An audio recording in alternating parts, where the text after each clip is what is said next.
Hello guys, in today's video I'm gonna show you how to show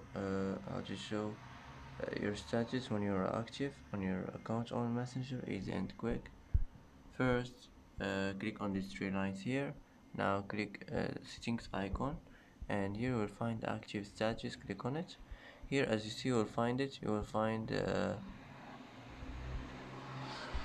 here showing you're active. Just click on it, and it will be turned on. And that's it for today. And that's it for today's video. If you like this video, don't forget to like and don't forget to subscribe. I hope this video is helpful for you, and thanks for watching till the end, and see you in the next video.